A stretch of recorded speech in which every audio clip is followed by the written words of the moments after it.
လားတကာသပင်သွားညငါ brother တို့သပင်ညက်တန်ရောက်လို့ရှိရင်ကိုမျက်နှာကဘလို့ကင်မျိုးနဲ့ live ဖက်လဲဆိုတော့ brother တို့မသိဘူးဖြစ်နေတာဒါဆိုရင်ဒီ video စောင့်အောင်ရှာလို့ကြည့်လိုက်ပါနံပါတ်1ချက်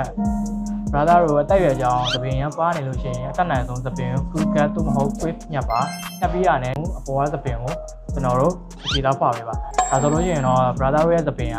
ရမ်းပါနေရလို့မတင်ရတော့ဘဲနဲ့ပုံစံပုံစံမျိုးလေးဖြစ်သွားပါလိမ့်မယ်နံပါတ်2ချက်ဝိုင်းနဲ့မျက်နှာပုံစံမျိုးအတက်နိုင်ဆုံးမျက်နှာကိုပူရှည်သွားအောင်လို့အပေါ်မှာဘောလုံးတင်ပြီးတဲ့ quick warrior spicy အဲ့လိုကင်မျိုးလေးညှပ်ပေးပါနံပါတ်3ချက်ကြောလိုက်ယောက်ျားဆက်နဲ့လုံးဝမျက်နှာကိုထီမောနေဒီမဲ့ပုံစံမျိုးတက်နိုင်ဆုံးဘေးကိုပပလေးညှပ်ပါကျွန်တော်တို့ basket အနာက warrior cut တွေနဲ့လုံးဝလိုက်ဖက်ပါတယ်ခုနောက်ပိုင်းလုံးဝ trap ဖြစ်နေတဲ့ပုံစံမျိုးတွေဆိုလို့ရှိရင်ကျွန်တော် warrior cut ကိုမှဘေးက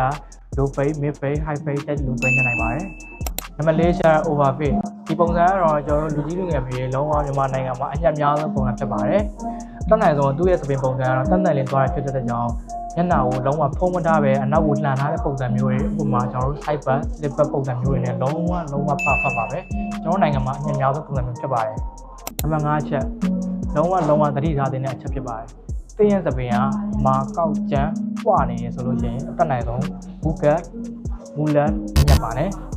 ဘာလို့လဲဆိုတော့မူကတ်တို့မူလက်တို့ဆိုတာကသူကကျွန်တော်တို့အနောက်ကိုအရှိပုံစံမျိုးတွေချုံနဲ့ညက်ကားတဲ့ပုံစံမျိုးဖြစ်ပါတယ်။ brother တို့သပင်ကအရင်ပွားနေမှာဆိုလို့ရှိရင်တော့ကျွန်တော်တို့ဘလိုပဲညံ့အရင်လာတဲ့ပုံစံမျိုးထပ်မလာနိုင်ပါဘူး။ကိုလိုချင်တဲ့ result မျိုးလည်းထပ်မလာနိုင်ပါဘူး။သူ့ရဲ့ပုံစံကတော့ကျွန်တော်လုံးဝလူငယ်ဘိုက်အပိခံစားရတယ်။ speed bike ခံစားရတယ်။ကိုကရုံးလို့ကုမ္ပဏီလို့တွေနဲ့ဆက်နေတဲ့လူဆိုလို့ရှိရင်တော့ဒါမျိုးကြီးကိုရွေးချယ်တင်ပါဘူး။ brother တို့ရောဘလိုမျက်နှာရှိတ်မျိုးကိုဖိုင်နိုင်ကြလဲ။ဒီ video ရဲ့ comment မှာဝင်မှတ်ခဲ့ကြပါဦး။နောက်ဗီဒီယိုမှာပြန်တွေ့ကြပါသေးတယ်။